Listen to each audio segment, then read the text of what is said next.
Bom, pessoal, vamos começar aqui então. Bem-vindas e bem-vindos a mais um dia de Maratona de Cultura Digital, de Maratona de Cultura Digital de 2021, certo? Aí esse momento que estamos preparando para escolas estarem participando no período de planejamento pedagógico, que a gente sabe que está acontecendo agora e vai até se estendendo para muitas instituições do país todo até fevereiro. Ok? Então tem uma programação aí recheada com vários e vários conteúdos. Se vocês quiserem consultar, entrem lá no site do Maratona de Cultura Digital, que temos programação até dia 5 de fevereiro. Lembrando que sempre tem uma apresentação no período da manhã e uma no período da tarde. E hoje, no dia 25/1, teremos aí a participação do Francisco, trazendo essa temática aí super legal. Bora adiar o fim do mundo, né?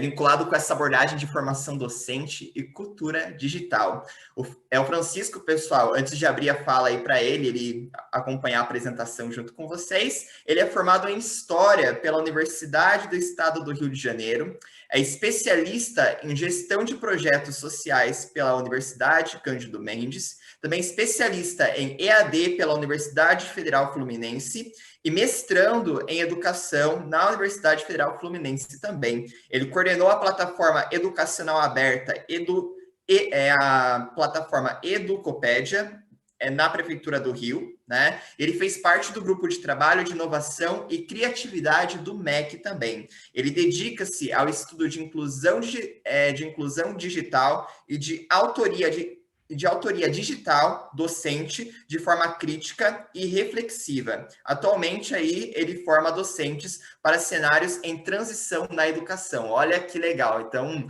só com o que eu mostrei aqui, já dá para ver que o que ele vai trazer para a gente vai ser bem legal essa conversa. Então, eu abro agora para o Francisco. Francisco, seja bem-vindo. Passo a palavra para você. E precisando, estarei aqui nos bastidores, pessoal. Então, se quiserem interagir no chat, já mandando alguma mensagem, eu vou estar acompanhando ali para a gente estar compartilhando com o Francisco quando ele der a abertura para estar interagindo com todo mundo aqui também, tá bom? Então, Francisco, tá com você e qualquer coisa, só me chamar aqui.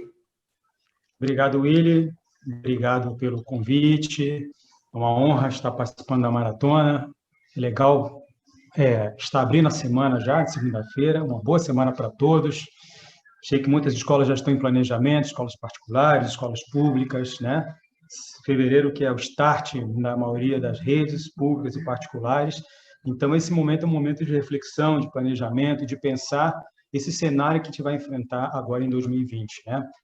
Porque parece que 2021, parece que até que 2020 ainda não acabou, ela ainda está, parece que, presente nas nossas portas aí, no nosso planejamento, e nós temos que ter isso em conta, esse cenário que esteve em 2020 e o que a gente não sabe ainda o que a gente vai enfrentar em 2021.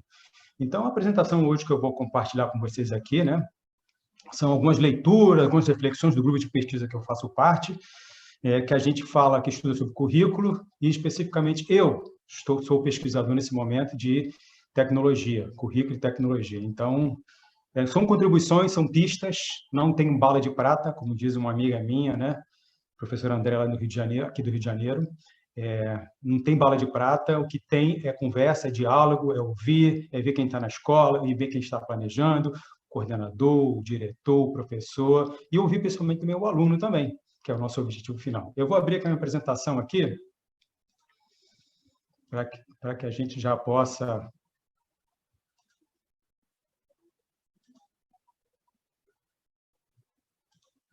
Está todo mundo enxergando aqui? Willy, dá para ver? Perfeitamente. Ótimo. Então, o convite que eu faço para vocês é para adiar o fim do mundo, porque o cenário que 2020 que nós vivemos é um cenário muito ruim, de pessimismo, de não ter solução. Mas agora, no final do ano, né, a gente começou a ver uma luz no final do túnel, que são a questão das vacinas, né? Nunca em pouco tempo, e eu sou professor de história, a gente avançou tão rápido em questões ligadas ao avanço da ciência, especificamente a uma solução imediata, em menos de um ano, para uma doença, uma pandemia que está afetando todo mundo. E aí afeta a escola, afeta a economia, afeta a política, afeta a nossa vida doméstica também, inclusive, do dia a dia. Nossa vida mudou. Então, a tal da normalidade, né, ela mudou, né? E a gente não sabe qual o cenário que a gente vai enfrentar aí. Então, a gente tem que estar preparado para isso. É nesses momentos, tipo essa maratona aqui, que a gente se prepara. Então, bora adiar o fim do mundo. Então, deixa eu falar um pouco de onde é que eu venho, o que eu estou fazendo, né? Eu sou professor da rede estadual, fui diretor por 4 anos numa escola de formação de professores na Zona Sul do Rio de Janeiro, uma escola bem antiga, tem mais de 60 anos, uma escola tradicional que forma professores. Sou também formador na Prefeitura do Rio de Janeiro, uma coordenadoria regional, e como o Willis pontuou, muito tempo eu fui coordenador de uma plataforma aberta aí do Copédia, que provavelmente muitos já conhecem, ela está aberta, está ativa, está funcionando, e acredito que agora a gente tenha a possibilidade de inserir novas demandas. Faço parte também do grupo de pesquisa, né, do mestrado, no grupo de pesquisa que estuda currículo, docência e cultura. É da onde eu falo, da onde eu pesquiso, da onde eu busco as minhas reflexões e o meu apoio de leituras. Então, 2020 é isso. A gente está naquela prancha aqui. Se coloca naquele cara que está naquela prancha de surf ali. Você tem uma onda enorme atrás de você e a gente não sabe o que fazer. Pelo menos a gente não sabe mais ou menos qual é o procedimento que tem que tomar. Mas o que tem que fazer? Surfar nessa onda. Se equilibrar, se cair, levanta e tenta sobreviver nessa questão que está destruindo muita coisa, não só vidas, mas também economias e até nações também, né? Porque algumas situações que foram apresentadas pela pandemia impactaram fortemente a nossa vida. E aí a primeira coisa que a gente teve que fazer foi partir para o isolamento social. Alguns países adotaram lockdown, outros apenas o distanciamento social, o isolamento, e principalmente o uso da máscara, né?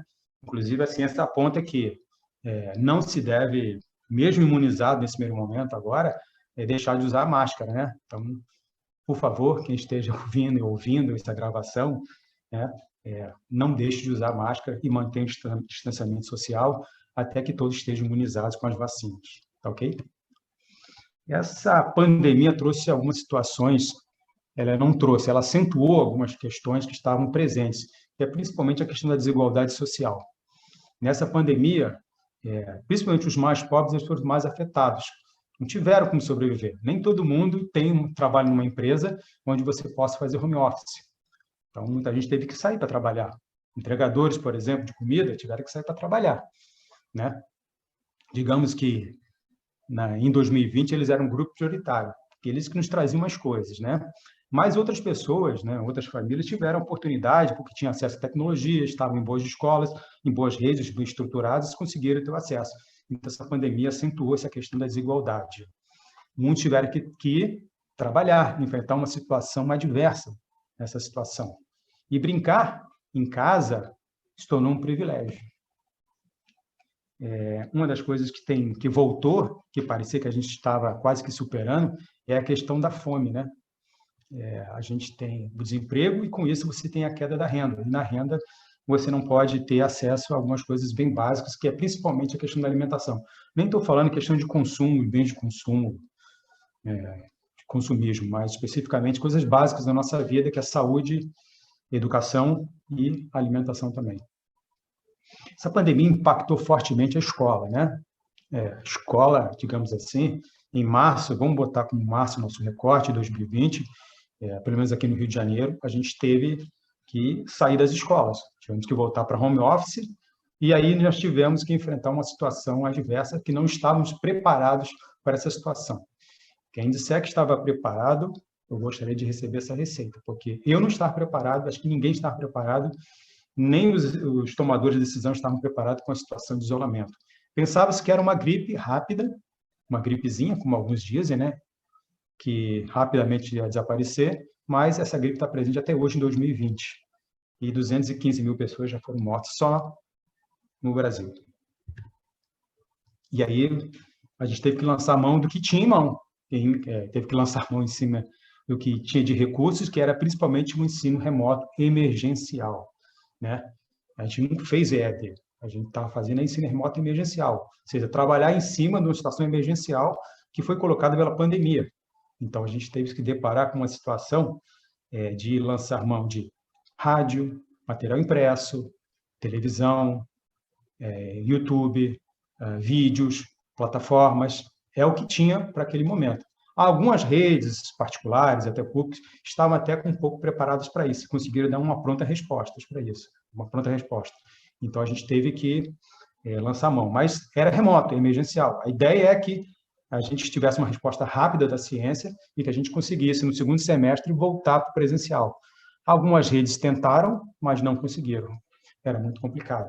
Mesmo que o jovem não seja o grupo de risco do Covid, mas eles podiam pegar o Covid na rua, no ônibus, no trem, no metrô, numa van, e aí para levar para a família, né? Um grupo familiar que tem um grupo de risco.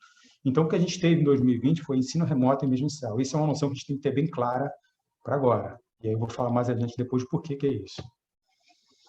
Bom, e aí eu fui para home office. Beleza, já trabalhava com tecnologia, há uns 15 anos, né? Beleza, tranquilidade.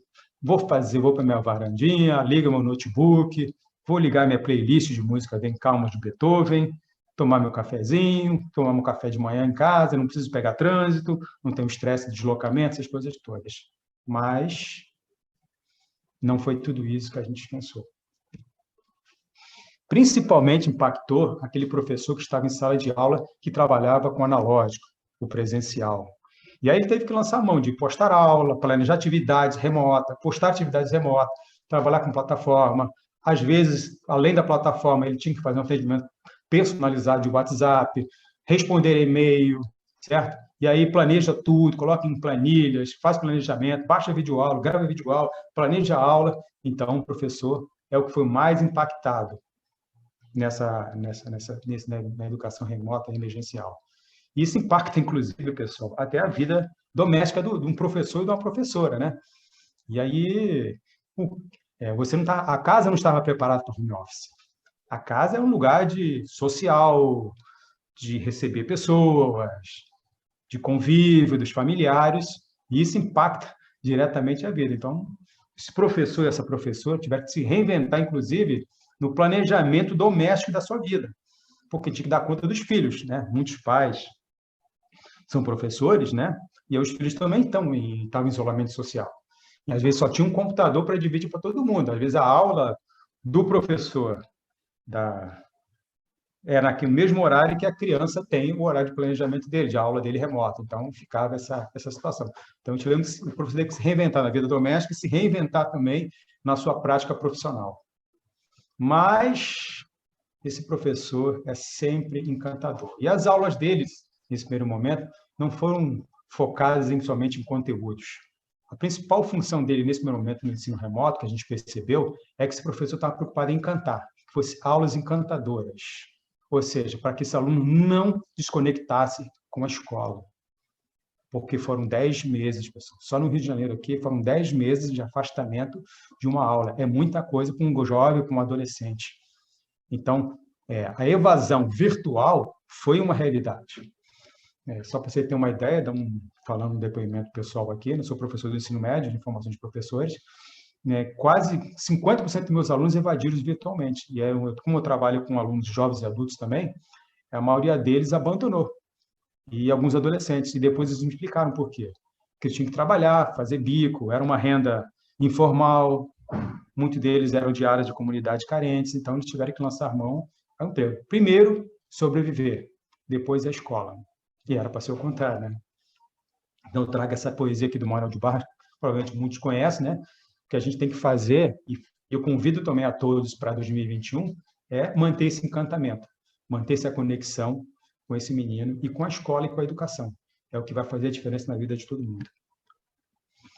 E força, né? Que a força esteja com todos os professores, porque a gente vai ter um desafio talvez maior em 2021, porque você tem um sistema, já inicia seu processo muito lento ainda de vacinação, e a gente está pensando num cenário, olhando um cenário híbrido. Então, a gente está pensando do remoto para o híbrido nesse momento, em 2021. É o cenário que eu percebo que é mais viável para esse momento de 2021. E aí, falando em aprendizagem remota, né? Digamos assim, o professor que não mexia com tecnologia teve que se adaptar, se reinventar. Então, essa transição do analógico para o digital, ela não pediu licença. Ela foi chutando a porta, entrando e falou, olha, é isso que nós temos. Ainda bem é o que nós temos.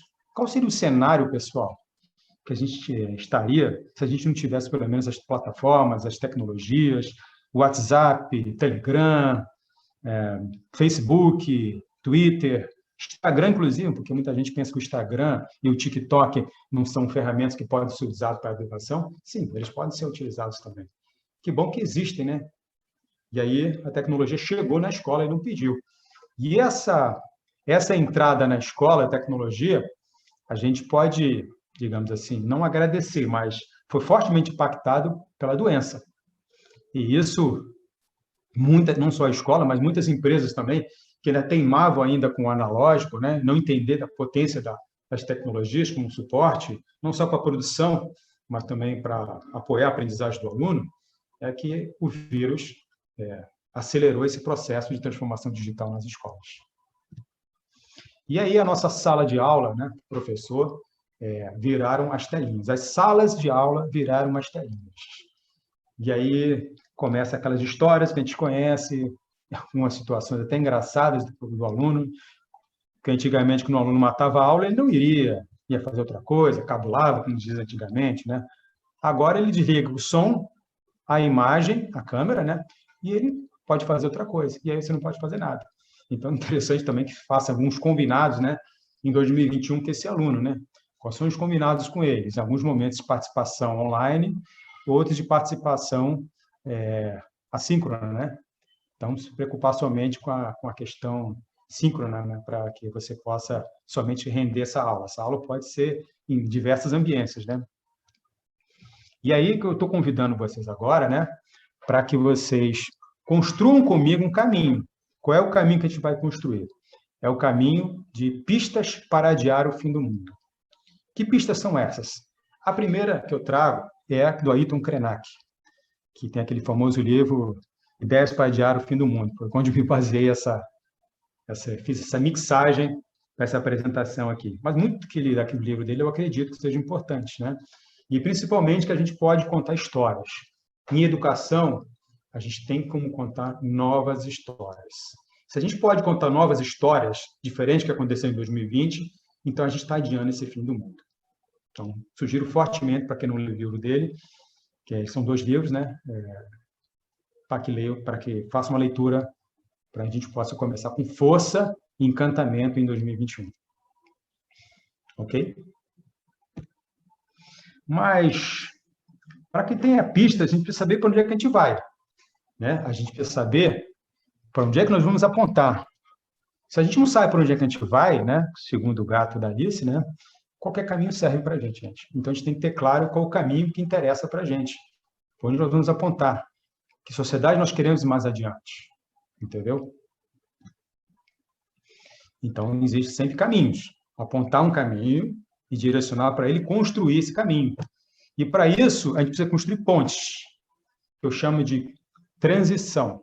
É uma noção minha, mas é uma noção que o professor Francisco Tiago de Assis, que é da Faculdade de Educação, do mestrado lá de Educação, da Faculdade de Educação da Universidade Nacional de Brasília, que ele está explorando muito esse tema, que provavelmente vocês devem ter já ouvido falar, esse termo, que é o currículo em transição, que é diferente do currículo mínimo, tá, gente? Nos anos 90 e 2000, nós tivemos fortemente uma influência forte de currículo mínimo, e aí a gente está falando que currículo de transição é uma coisa diferente. A gente está falando de o que é realmente importante para esse aluno. E aí, por isso que eu uso a metáfora da ponte. Transição porque ela não é projeto. E ela só atende nesse momento do remoto para o presencial, que a gente vai... É o cenário presencial. O futuro que eu vejo é presencial, certo? Com forte utilização de tecnologia. Mas nesse 2021, é uma transição. E para isso a gente precisa pensar em transição, por isso a ponte. E aí, essa volta de 2021, quando a gente fala em transição, a gente está pensando em recriar possibilidades. Entendeu? Se aquele currículo não estava dando conta de muitas demandas do ano passado, em 2019, 2020, até anos anteriores, por que a gente vai cismar de utilizá-lo ainda? Então, vamos recriar, potencializar, mobilizar possibilidades. E, para isso, a gente eu vou até usar essa pirâmide de Glasser, né? Muita gente conhece. O que a gente tem que pensar nessa transição, nesse currículo, né? Somente aulas expositivas, somente leitura, somente utilizar recurso educacional, apenas mostrar que é uma aula expositiva, ou a gente está pensando, gente, em discussões críticas do grupo, praticar esse conhecimento, a mão na massa, e ensinar com o outro e não sobre o outro, né? Então, é isso que a gente precisa também já começar a construir essa transição. Então, é interessante a gente olhar esses aspectos, de que maneira existe a transmissão de conhecimento. Isso não é um conceito fechado, mas são pistas que a gente está trabalhando aqui. Não tem bala de prata, tá, gente? Importante a gente relembrar do que é tradicional. Não significa que tradicional, pessoal, não seja uma coisa que não sirva mais. Inclusive, nós, a maioria dos professores e profissionais aqui, foram formados no currículo tradicional e aprendizagem tradicional. Mas, em determinado momento, de recorte histórico, ela deu conta. Só que a gente vive um outro cenário, gente. Há 2 anos atrás, alguém falava em Covid-19, no máximo que nós tivemos foi a gripe suína, né? H1N1. Era o máximo que a gente tinha. Mas era epidemia e não uma pandemia. Então, são algumas diferenças que é importante a gente situar. Eu me situo do lado direito aqui da tela, porque eu entendo que vai atender esse cenário desafiador que nós estamos vivendo agora, pós-pandemia, ou em transição da pandemia para a imunização da população mundial, inclusive e do Brasil também. Ok? Então, eu estou pensando no aluno ativo, no professor da mediação, avaliação por competências, valorização dos conhecimentos prévios do alunos, mobilizar esses saberes que os alunos trazem também. Interessante também a questão da avaliação, que é uma questão muito forte na escola, né? A gente superar essa questão da cultura da aprovação e da reprovação. Ou aprova ou reprova. E não se questiona por que se reprova. Porque ele faltou, porque ele não aprendeu, mas não aprendeu por quê. Então, tem que ser uma formação, uma avaliação reflexiva, crítica, para que a gente possa avançar. E aí eu trago algumas questões aqui que o professor Francisco Thiago Silva, da Universidade Nacional de Brasília, depois quem colocar no Google, coloca a palavra currículo de transição e o nome dele, vocês vão achar rapidamente artigos já em 2021 dele, em 2021, alguns artigos científicos que ele já publicou, material, lives que ele já fez. Então, é uma pessoa que já está há muito tempo estudando sobre currículo. E o que ele fala sobre esse currículo em transição? Do papel importante dos professores. Sim, apesar do protagonismo, mas o professor ele tem um papel importante centralizado também. Não de centralização de saber, mas ele tem um papel central na construção desse caminho. Então, a gente está falando em currículo em transição de conhecimentos objetivos e baseados em ciências e adaptados a uma situação atual. Ok? Então, esse currículo tem que ser adaptado. Currículo, a didática e a avaliação. É muito importante também, avaliar esse aluno. E aí, que é desafiador agora para as redes particulares e públicas, é a questão da flexibilidade. A gente está pensando em tempos, espaços, conteúdos e formas. E a gente sabe que nós organizamos as redes em termos de carga horária de matéria, de horário, se é integral, se é meio período, se é turno da manhã, turno da tarde, turno da noite. E aí, o currículo em transição pensa em diversas ambiências, em diversos espaço-tempo. Então, a gente tem que pensar em horários, carga horários, metodologias, a gente vai falar mais adiante com isso, que sejam flexíveis. E quando a gente escolher uma proposta pedagógica, a gente não pode pensar em cargas e pedras para que esse aluno possa carregar. Então, não posso trazer nada que traga mais sofrimento para essa criança, para esse jovem, esse adolescente. Ou até adulto também, porque quem trabalha com jovens e adultos também sabe que ou ele está desempregado, ou ele perdeu um familiar, perdeu uma pessoa muito próxima, um vizinho, um amigo. Então, todos são impactados. Quem disser que não foi impactado por essa doença, a gente acha que vive em outro mundo que não seja o nosso planeta. Então, não pensar em trazer mais sofrimento. O papel das tecnologias, das mídias, tem um papel importante nesse currículo em transição. E eles estão aí, estão discutidos desde os anos 90, na educação, já tem trabalhos, já tem artigos, mas aí a pandemia acelerou, igual aquela tela que eu mostrei anteriormente. O que acelerou a transformação digital nas escolas? Né? O coronavírus. O coronavírus, o Covid-19, é que acelerou. Já existisse uma discussão, existia, mas agora teve que se lançar mão disso, e vai se lançar mão ainda. Tá bom? A questão de trabalho com projetos, que é interessante você trabalhar, pensando em eixos integradores, né? Estruturantes, transversais, porque não pode mais viver isoladamente, mesmo à distância, mesmo pensar num cenário híbrido, a gente não pode pensar cada um na sua salinha de aula, a gente tem que pensar em temas transversais, integradores, nas áreas, conhecimento precisa ser ampliado e científico. Trazer e reforçar, para quem já faz o trabalho, o papel das famílias na escola. Agora, nós podemos estabelecer uma outra frente com essas famílias, porque eles perceberam a importância da escola presencial, a importância dos professores e, principalmente, a importância da educação. Pai é pai, ele pode até ajudar na educação, mas quem entende do riscado somos nós, professores, nós, coordenadores, nós, diretores, nós, tomadores de decisão. Então, é importante que a família agora entenda qual é a importância da educação na vida dessas crianças. E, como eu falei anteriormente, reforçando a questão do currículo mínimo. O currículo em transição não é currículo mínimo. Você não está excluindo conteúdos, você está selecionando aquilo que é importante, que é objetivo, para ser atual e adaptado ao momento que nós estamos vivendo. Então, currículo em transição, escolher aquilo que realmente vai ser importante para os alunos. E reforço sempre na educação com base científica. A questão das avaliações humanas, já deu uma pincelada rápida, pensar nessa avaliação para que não cause sofrimento, como eu falei anteriormente. Ok? E aí, como eu falei do currículo em transição, do papel das tecnologias, né, que ela vai ter uma importância grande, ela estava rondando a escola, transitando, entrando, e aí não recebíamos, digamos assim, por parte de alguns gestores, a atenção que era merecida, e aí a gente volta a uma questão que é importante, que são algumas perguntas que devem ser feitas, né? Qual é o papel das tecnologias na transição? Né? E aí a gente tem que fazer a primeira pergunta, como e quais os usos da tecnologia fazemos na educação? Ela não é para a primeira pergunta, a resposta seria que ela não é para substituir o professor. O professor é mediador. Não adianta ter a melhor tecnologia se você não sabe para onde é que você vai. Ok? A intenção, a intencionalidade pedagógica é importante para saber. Né? Ela vai atender alguma questão de um projeto sendo desenvolvido na escola, um projeto integrador? Então, é uma questão que a gente tem que se levantar.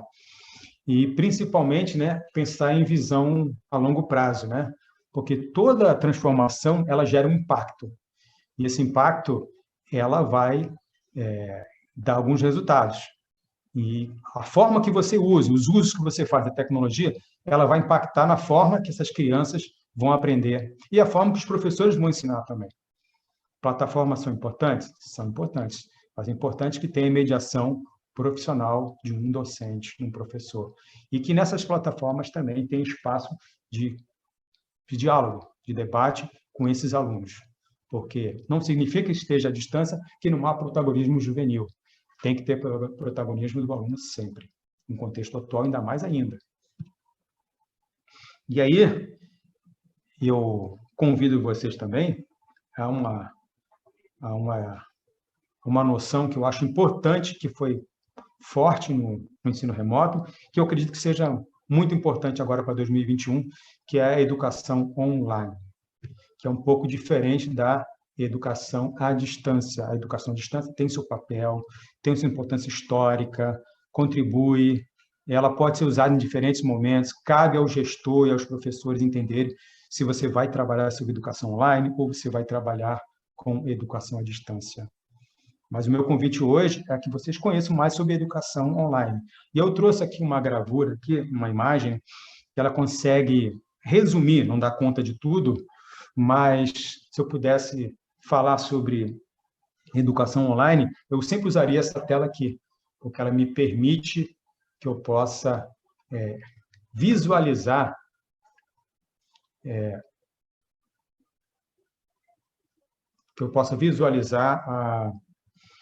a educação online. Primeiro é pensar na curadoria de conteúdos, que o papel que os professores têm na curadoria de materiais, né?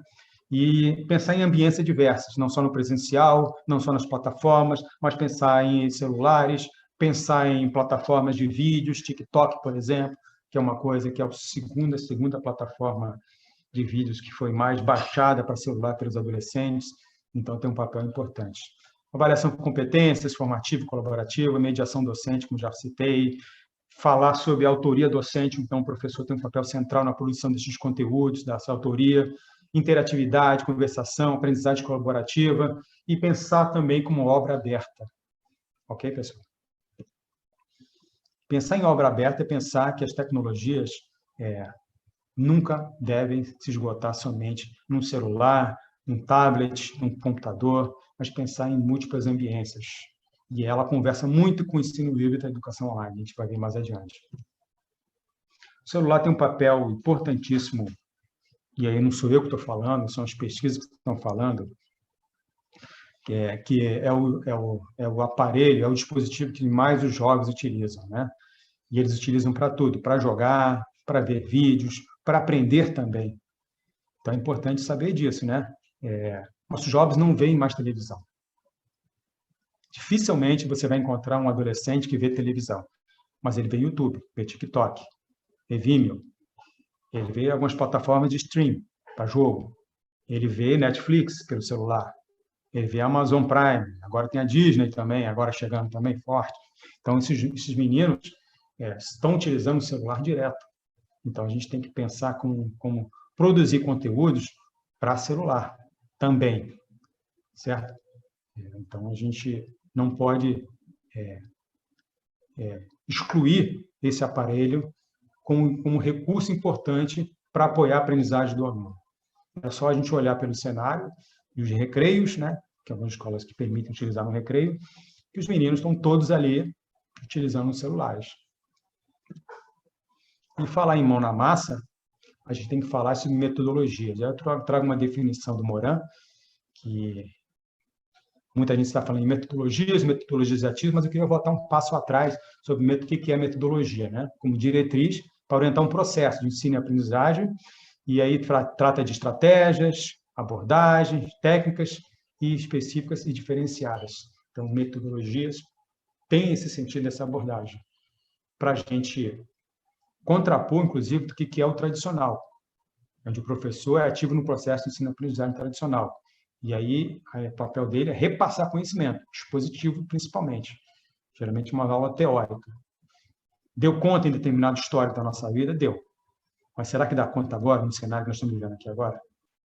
E aí eu estou propondo um convite a vocês, para quem não conhece, e para aqueles que já conhecem, é importante a gente reforçar, qual o papel estratégico das metodologias ativas, certo? Na vida, na construção do processo de aprendizagem do seu aluno. Que aí estou falando de flexibilidade. Se eu estou falando em currículo em transição, eu tenho que conversar e dialogar de uma forma flexível e híbrida que possa gerar bom aprendizagem para esse aluno. E as tecnologias ativas é que me permite, inclusive, porque está utilizando tecnologias, né, dialogar com esse mundo que nós estamos vivendo. De novo, Morin, que é um dos maiores especialistas, junto com a Lilian Bassic. Eu sugiro fortemente que façam leituras, que possam pegar o material deles para fazer a leitura, para quem ainda está se iniciando nessa área de metodologias ativas. Não existe uma metodologia ativa, são várias metodologias ativas. Aqui eu elenquei algumas principais que são mais utilizadas, mas nesse cenário para 2021, a gente está pensando nesse cenário aqui, que é ensino híbrido e também na sala de aula invertida. Por que ensino híbrido? Combinar a personalização utilizando tecnologia no presencial e também à distância também. Por que a sala de aula invertida? Porque no cenário que nós estamos pensando aqui mais adiante, a gente está entendendo que algumas escolas vão voltar uma parte dos alunos, outros não vão voltar. Então, a oportunidade de você inserir a questão da sala de aula invertida. Porque ela atenderia nesse primeiro momento. Não significa, pessoal, que você não possa usar nenhuma dessas outras aqui. Entendeu? Instrução entre os pares, usar pesquisa, baseada em games, essas coisas todas. Mas, para agora, ver se esse cenário aqui para vocês não é o mais factível e concreto para agora. Não significa que os outros não sejam possíveis. Mas esse, eu entendo, para esse primeiro momento, eu repito mais uma vez, reforço, não são verdades, são pistas que a gente está discutindo. E é o cenário que eu entendo que seja importante. Leitura, exercício, atividade de mão na massa, utilização de tecnologias digitais, debate, pesquisa, ensino híbrido.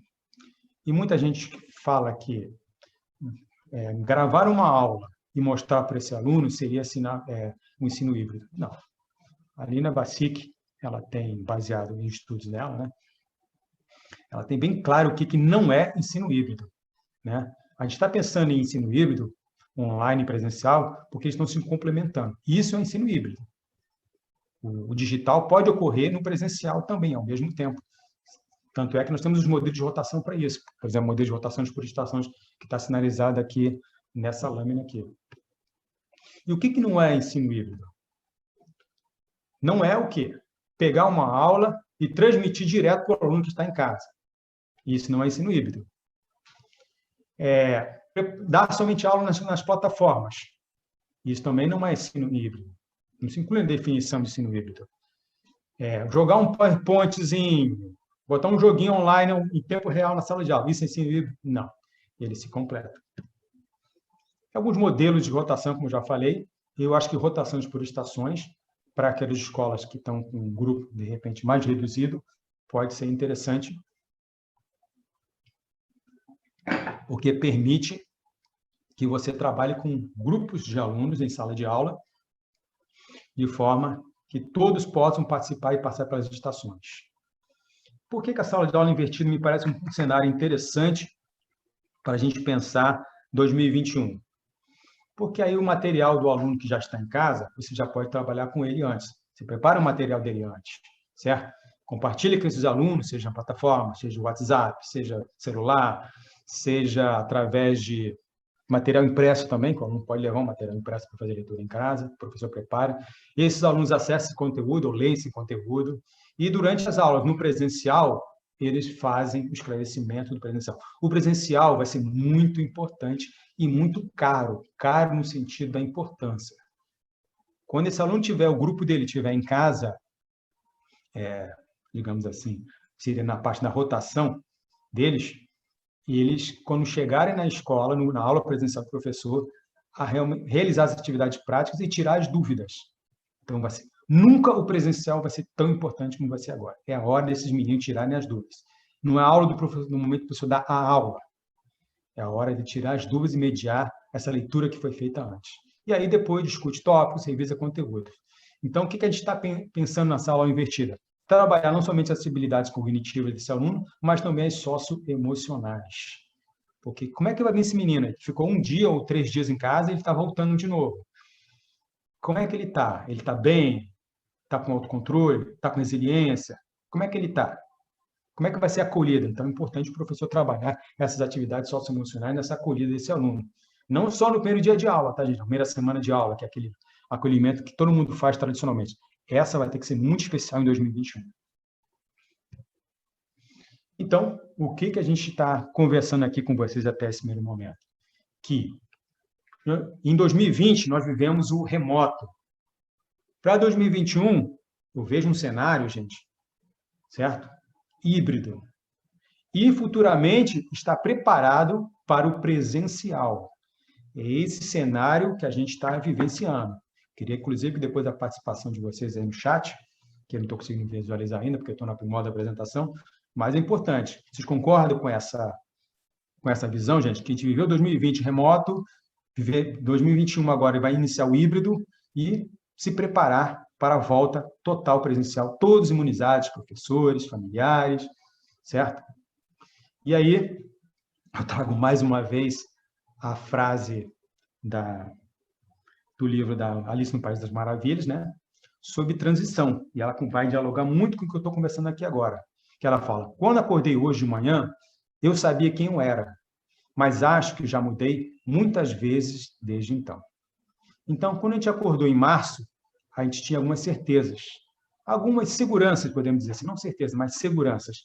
E depois a gente mudou. Desde então, todo dia quando a gente acorda, e hoje quando nós acordamos, desde então a gente mudou muito, e vai mudar muito em 2021. Então, eu encerro por aqui agora, queria dar a oportunidade de ouvir vocês, para que a gente possa dialogar. Eu trabalho aqui dessa maneira, ouvindo, conversando, construindo pontes para um cenário de transição. Isso aí, parabéns, Francisco. Muito legal a sua apresentação. A gente, antes de entrar aqui para os comentários também, a gente deixa nossa gratidão aqui, tanto da tecnologia educacional, o sucesso do cliente que preparou esse evento, pela sua disponibilidade de estar trazendo esse conteúdo aí, bem legal. E bora realmente adiar o fim do mundo, né? Vamos fazer isso, pessoal. Antes de trazer alguns comentários que eu mesmo anotei aqui, eu queria ver algumas participações também no chat. Então, pessoal, se vocês têm perguntas para o Francisco, algum comentário para compartilhar aqui com ele, a gente pede, por favor, que realmente é bem legal esse compartilhamento, certo? A gente começa até, Francisco, achei legal um comentário aqui deixa eu ver, do Alexandre, ok? O Alexandre diz o seguinte: mesmo com a volta do presencial, acredito que o híbrido ele veio definitivamente. O que você pensa sobre isso? Porque realmente a gente vê até questões até comerciais agora, se você pegar na internet, na televisão, para quem acompanha, já tem redes, inclusive, que estão bem firmes nisso. Agora estamos híbrido, venha conhecer a nossa instituição, e parece que é algo até que vem sendo promovido não como uma coisa passageira, em alguns casos, mas como fixo. O que você acha disso? É um movimento que você acredita que tende a crescer, além de acompanhar o EAD, que já existe também em vários cursos, instituições aí mais superiores também, né, de ensino superior já adotam isso. Temos o presencial, mas você acha que o híbrido pode ser uma opção aí para estar acrescentando de uma forma definitiva? Você pode falar um pouquinho sobre isso? Olha, eu não sei se é definitiva, mas que ela vai ter um papel importante no planejamento das escolas, das instituições, das redes, sim, acredito sim, Alexandre. O Alexandre é uma pessoa que nos acompanha, estou sempre discutindo, eu acho que ele, se não for um Alexandre que eu conheço, o Alexandre Roque, ele está sempre adiante nessa questão aí, sempre liderando a formação de professores no Rio de Janeiro. Então, Alexandre, respondendo parte da sua pergunta, eu acho que ela vai ter um papel importantíssimo, veio para ficar mesmo, mas isso vai depender muito dos tomadores de decisão. E cabe aos professores, diretores de instituições, terem claro que o cenário que nós vivíamos em educação há um ano atrás, em 2019, não vai ser o mesmo, é diferente. Se isso não está claro na cabeça, gente, fica complicado avançar com uma boa aprendizagem dos alunos. Então, parte da sua resposta, sim. Se vai ser definitivo, eu não sei. Isso vai depender muito de que maneira nós vamos nos apropriar do ensino híbrido no nosso planejamento. Uhum. Algo até que veio aqui em formato de comentário também, a Silvina, ensino híbrido para quem, né? Quem vai definir isso realmente são essas instituições aí, as entidades, direção, enfim, depende muito instâncias públicas e privadas, né?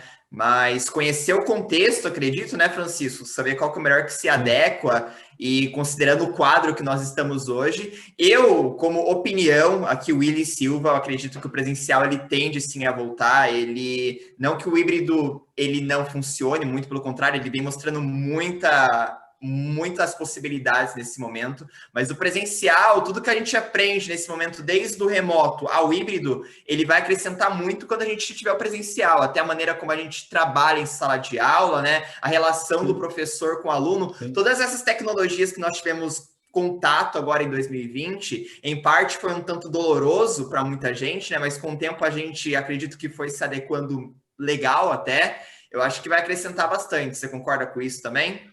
Concordo. Em cima daqui a Silvana, né? Silvina. E Silvina, isso. Para quem? Para quem? Para os alunos. Eu acho que todo o foco e o nosso objetivo quanto educadores é para os alunos, certo? E eu acho que, como o Willy falou, é a questão do planejamento. O professor tem que se apropriar. Até mesmo para construir um ensino híbrido para foco no aluno, o professor tem que se apropriar. Até mesmo para que faça suas leituras, e o ensino híbrido não se propõe a ser a bala de prata, ela se propõe como método, como metodologia, como abordagem, cabe ao professor se apropriar, fazer leitura, estudar, se formar, começar a maratona digital que a gente está discutindo aqui, é uma oportunidade única, certo? Vão ter outras pessoas que vão ter, provavelmente, se apropriado da maratona, de alguns eventos. É o momento dessa discussão, é o que a Silvina está trazendo para a gente aqui. Para quem? Parte dessa resposta está dada para o aluno.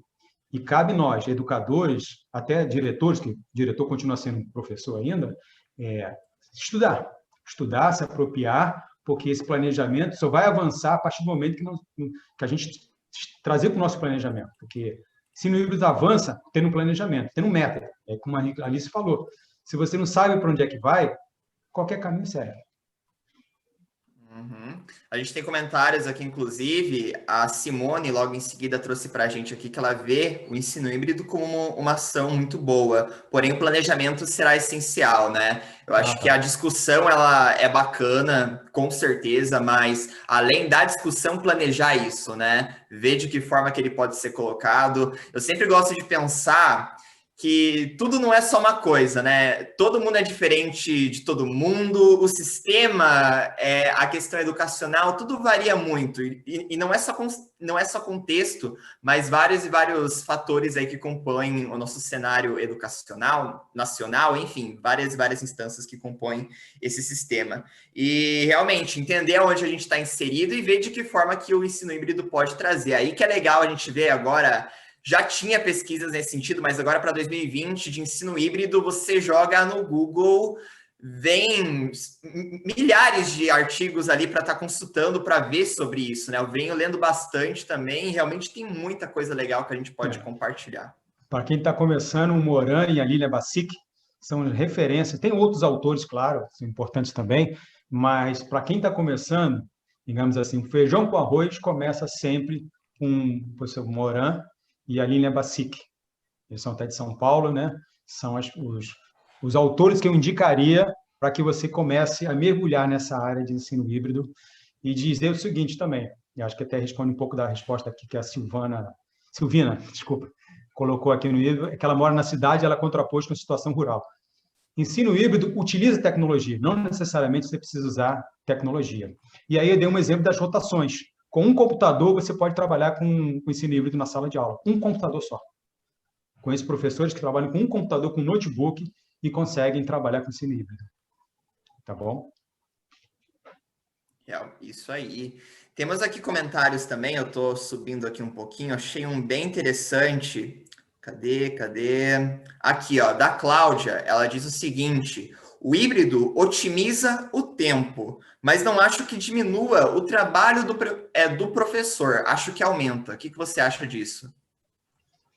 No primeiro momento pode dar um pouco de trabalho, porque existe planejamento. Todo planejamento, toda coisa bem feita, com carinho, com encantamento e com muita força, como já dizia o mestre Jedi, você precisa ter investimento de tempo, né? Mas a questão de otimizar, a gente está muito preocupado em mensurar ganhos, né? Vamos pensar na qualidade da educação desse menino. Se deu trabalho no seu planejamento e teve um resultado positivo, houve aprendizagem, precisa conseguir envolver todos, né? Porque em ensino híbrido a gente está falando de personalização. Então, aí você está direcionando aquele planejamento para diferentes alunos. Deu trabalho? Deu. Mas um trabalho que gerou resultado. O nosso trabalho é esse, gente. A gente é profissional dessa maneira. Entendeu? Planejamento, utilização de tecnologia.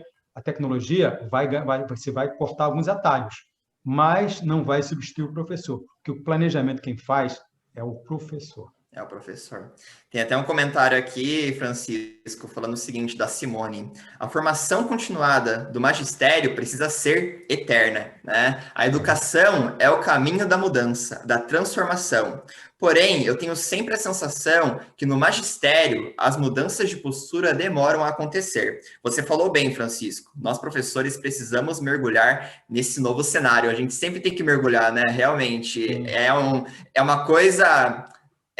que sempre se fala, por exemplo, da tecnologia, né? O que é inovação hoje pode totalmente ficar para trás amanhã. E o professor, da mesma forma, não só da tecnologia, mas de todo o sistema de ensino, né? E todas as outras áreas, se a gente for pensar, mas da educação acho que é bem explícito isso, é bem claro que a gente tem que se atualizar a todo instante. Tem o magistério, tem a formação, que realmente sempre tem que ser continuada, certo? Por isso que eu usei aquela frase da Alice, né? A minha última lâmina a penúltima lâmina foi essa, né? Hoje eu acordei pensando que estava tudo normal, estava seguro de tudo, tranquilo. Mas ao longo do dia eu vou mudando. É assim a nossa profissão, gente. Se a gente pensar quem já está há mais de 10 anos, ou até 5 anos no magistério, ou 15 anos, eu estou há 20 anos trabalhando com a educação, eu não sou o mesmo professor quando eu entrei em sala de aula. Certo? Faz parte da nossa profissão, da nossa atividade, a atualização. Por isso, os mestrados, as especializações, os doutorados, as formações, as maratonas culturais digitais que nós temos a oportunidade. Inclusive, eu indico fortemente, eu acho que amanhã o Willi confirma para mim, para quem gosta de robótica, o professor Tiago Kawassa, de Manaus. Manaus está passando por uma situação muito complicada. Tiago é meu amigo, considero um dos melhores profissionais ligados à questão de robótica educacional. Então, sugiro também, para a formação de vocês, além de outras oportunidades na maratona, que vocês assistam o Tiago. Se eu não me engano, são 2 apresentações. 2 rodadas. 2 rodadas, né? E aí o Tiago é uma oportunidade. Abrir o leque, abrir os horizontes, seja dinâmico. E, como a Simone falou, faz parte da nossa profissão estar sempre em formação. Hoje é um ensino híbrido, mas daqui a 2 anos não sei se vai ser um ensino híbrido. E a gente tem que estar preparado para esse cenário em transição. Então, a gente está sempre em autoformação e formação também com o magistério. Isso aí. Sobre o Thiago, pessoal, ele vai se apresentar hoje, na verdade, tá? Então, é das 14 horas, a partir das 14 horas, horário de Brasília. Quem quiser acompanhar, mandei aqui o link, vocês podem, todo mundo que está aqui pode se inscrever diretamente nesse link com a gente, tá bom? Vai ser das 14 horas e vamos falar sobre a tecnologia do microbit, que é uma plaquinha de programação que ela é desse tamanho, mas a imersão que a gente consegue fazer com ela, gente, vale a pena conhecer, tá bom? Então, o Thiago vai tocar ali com a gente também. Como o Francisco falou, ele tem um trabalho sensacional e ele faz essa imersão no híbrido também, ele conhece bem sobre isso, então vale a pena vocês presenciarem ali com a gente hoje, tá? A partir das 14 horas, quem tiver a oportunidade. Bom, pessoal, a gente segue aqui acompanhando os comentários de vocês, tá bom? Vieram vários e vários elogios aqui, Francisco, então realmente o pessoal está agradecendo. E é isso aí, a gente está trazendo esses conteúdos realmente para agregar junto da programação das instituições, professores que são curiosos, aí, pesquisadores também. Temos vários que atuam diretamente na área de pesquisa e estão acompanhando aqui com a gente hoje, então valeu pela participação, pessoal. Eu vou compartilhar aqui com vocês, aproveitando no chat também, a avaliação desse webinar. Se vocês puderem já abrir, tá bom? Deixar aí aberto no navegador de vocês. Aí assim que a gente encerrar aqui o nosso momento, vocês já podem estar preenchendo. Se quiser preencher agora também, fiquem à vontade, tá bom? Deixa eu mandar aqui. Avaliação de webinar. Para a gente é bem importante esses momentos, a gente aprende muito com vocês, né? Então, opinião, feedback, o que vocês estão achando de tudo, realmente é bem legal para sempre trazer vários e vários conteúdos e o formato também, o que a gente pode adequar, melhorar, manter, isso aí é bem legal, tá bom? Então, mandamos aqui. E no mais, vamos ver se teriam mais comentários aqui da nossa audiência, mas eu tenho um também, Francisco, referente à participação dos responsáveis, né?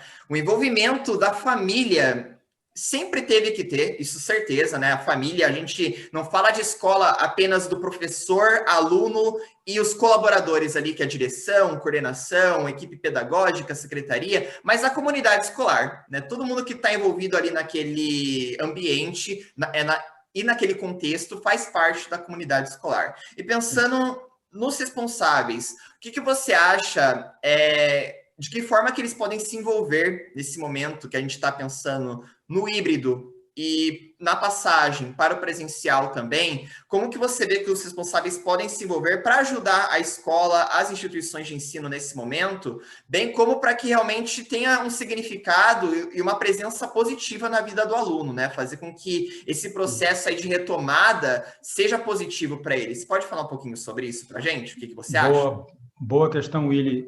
Eu acho que, falando como pai, sou pai de 2 adolescentes, o Gabriel e o João Pedro, de 13 e 15 anos, e eu sei na pele, né, ou em casa, de que maneira eles tiveram dificuldades de lidar com a aprendizagem remota emergencial no ano de 2020. Foi muito difícil, né? E casa de ferreiro, espeto de pau. Professor, a mãe é professora também, eu sou professor, então a gente lidou com situações que pareciam distantes da nossa realidade, né? Será que meus filhos também enfrentaram dificuldade? Enfrentaram muita dificuldade. A questão do horário é diferenciado no ensino da educação remota para eles.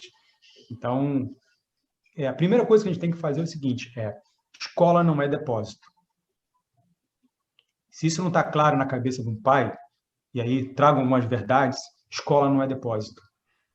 É um espaço de convivência, de aprendizagem, de formação. Alguns valores vão ser trabalhados, sim. Mas é importante que o pai esteja presente, não só virtualmente, mas também presencialmente na vida desses alunos. Participar da reunião de pais, atualmente está acontecendo à distância, né? Mas quando voltar o presencial, estar presente.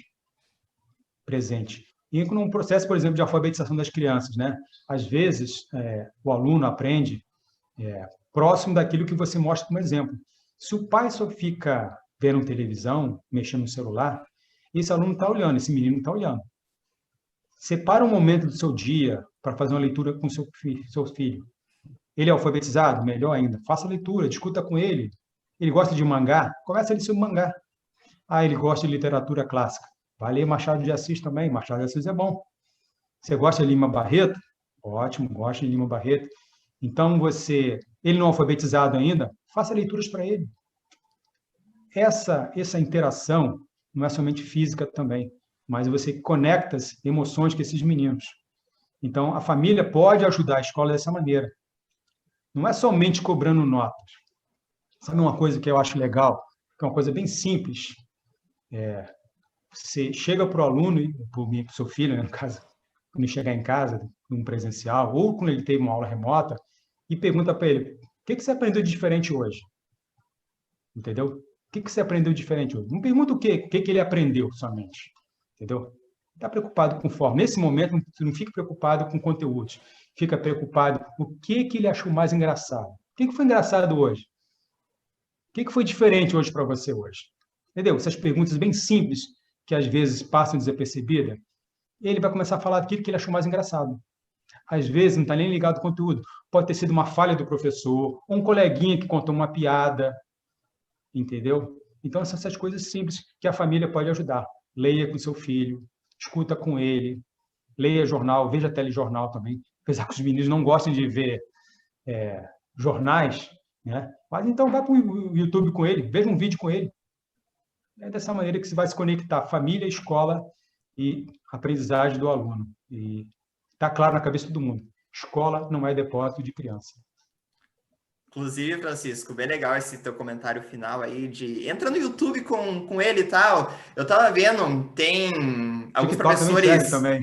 Isso, tem alguns educadores que eu conheço que, quando eles fizeram propostas de atividades nesse período, utilizaram muito o TikTok, por exemplo, né? Que tá bem alta aí entre adolescentes, principalmente. E é legal que tem vários challenges que vocês fazem, né? Que são aquelas competições e que leva isso para a sala de aula, e geralmente muitas delas esses educadores pediam para que os pais participassem também, sabe? Então era um momento de planejamento em família, diversão e junto com a escola, né? Trazendo esse significado e participação ativa e positiva pro aluno, né?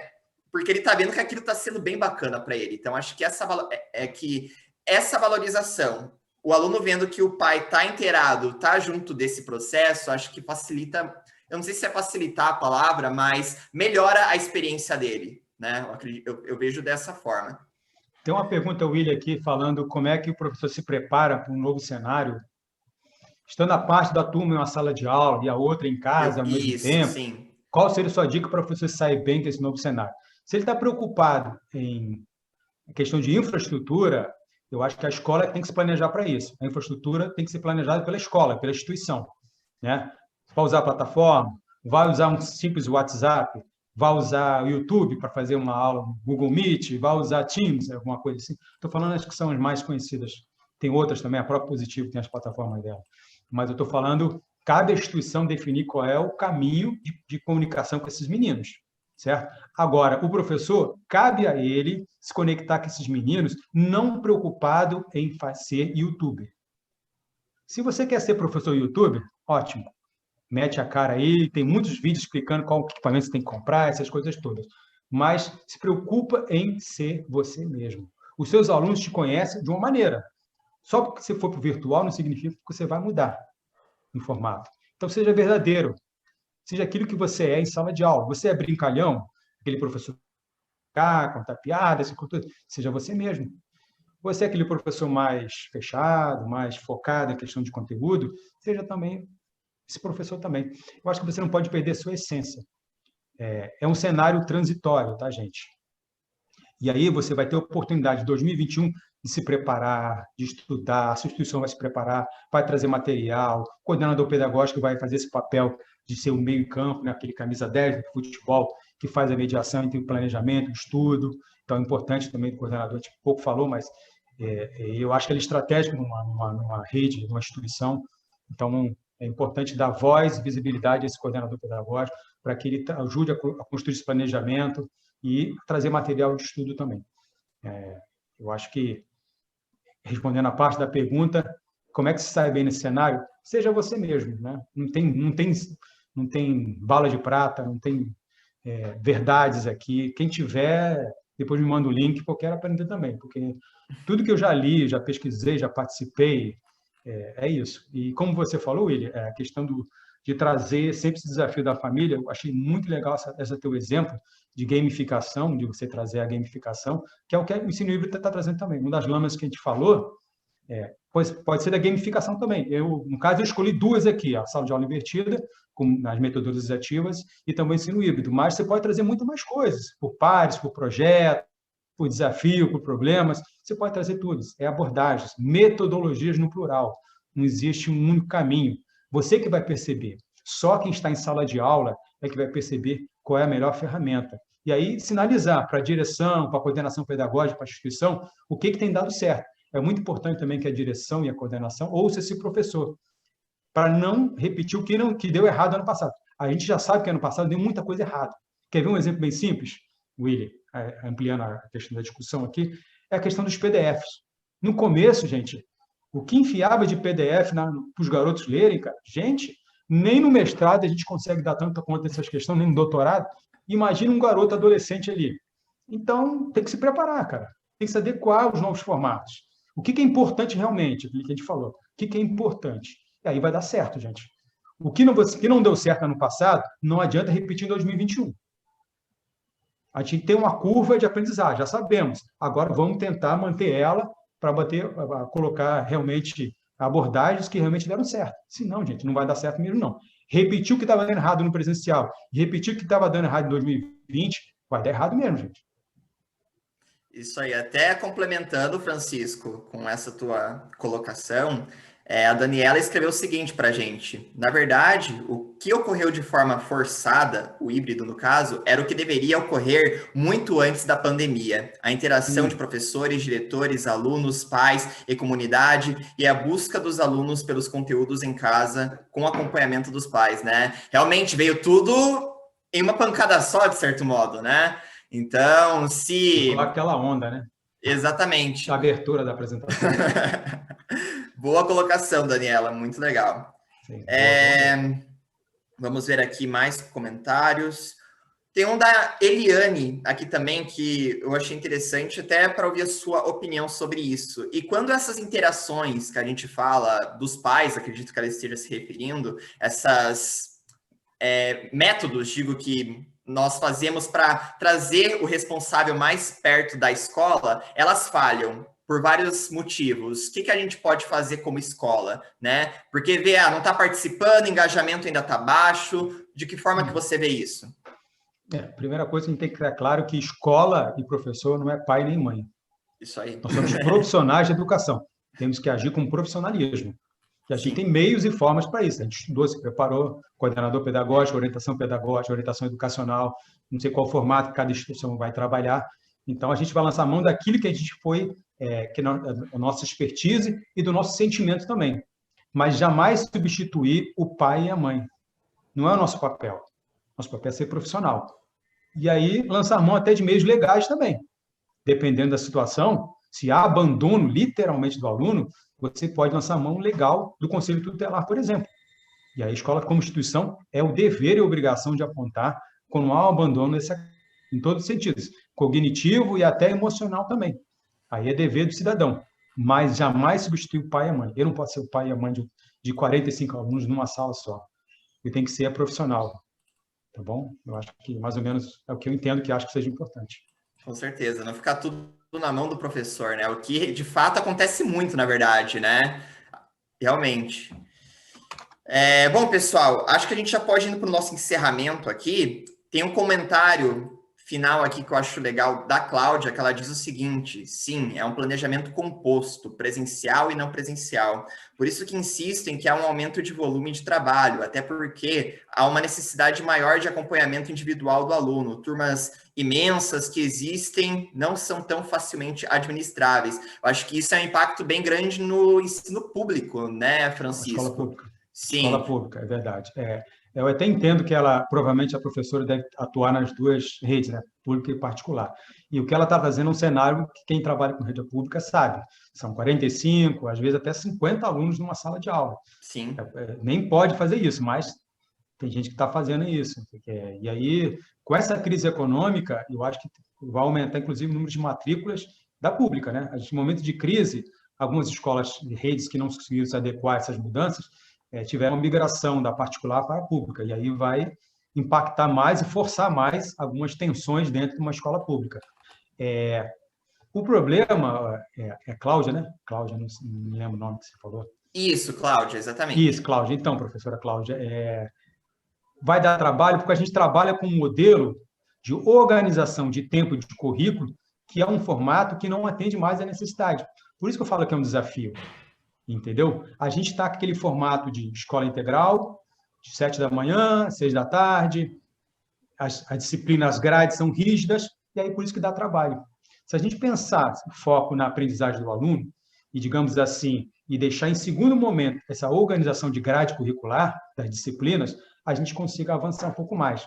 Mas só que isso aí não depende só da gente, depende das instituições, depende de modificar esse currículo. Esquecemos de falar um pouco da Base Nacional Curricular, né?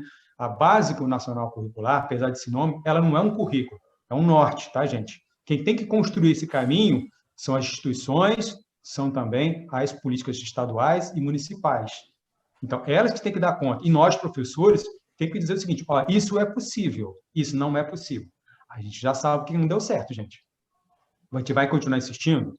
Então, a gente tem que fazer aí a participação das políticas públicas para que você possa modificar nas escolas a atualização dessas orientações curriculares, alguns chamam de orientações curriculares ou de contos de currículo, mas isso é construído com o norte da Base Nacional Comum, inclusive atentando sempre ao item das habilidades gerais 4 e o 5, que tratam de comunicação e educação digital, que são importantíssimos para o cenário e vão dialogar com o que a gente está conversando aqui hoje.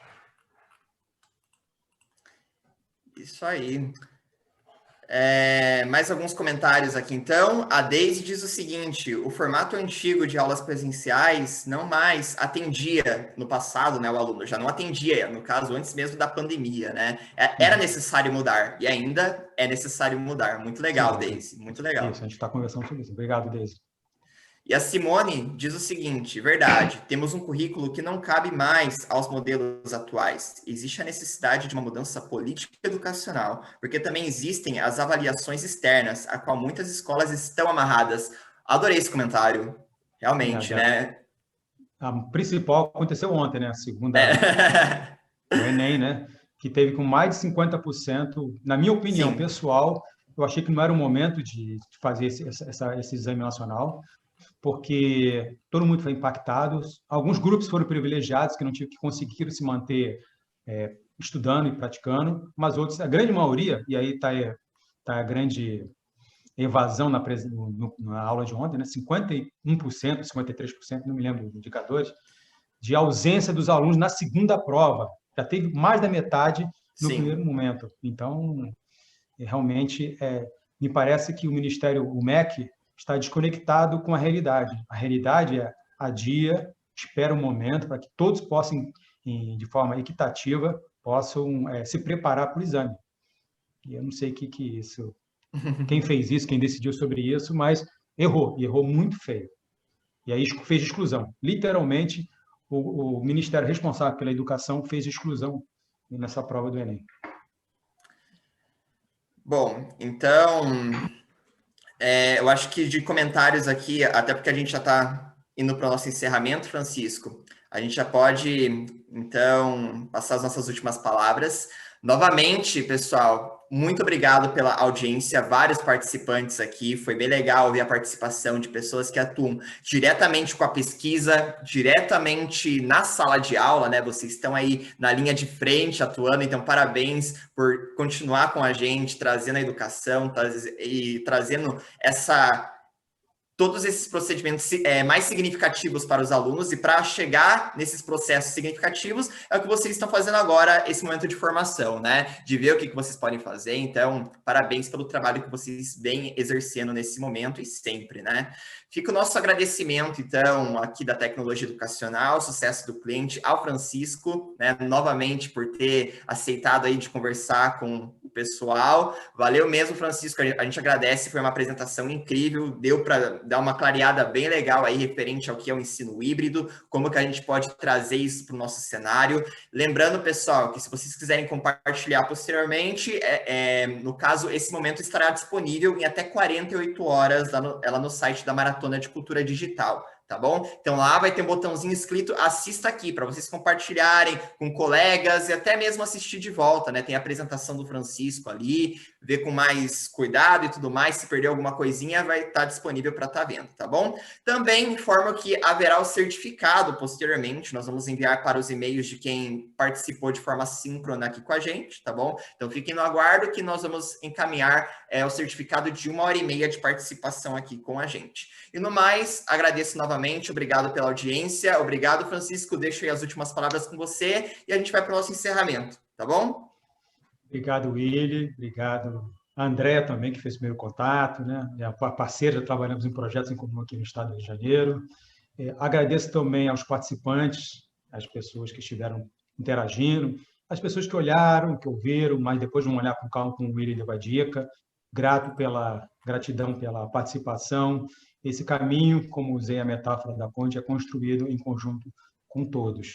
E eu não tenho verdades, eu tenho apenas leituras que eu coloco à disposição de vocês, compartilho com vocês, para que a gente possa construir um caminho melhor para a educação de qualidade para todos e para todas. Tá bom? Obrigado, gratidão. Até uma próxima oportunidade. Isso aí, pessoal. Valeu e a programação continua, tá? Fiquem livres aí para estar participando do nosso evento e a gente se fala breve. Abraço, tchau, tchau. Valeu, Francisco.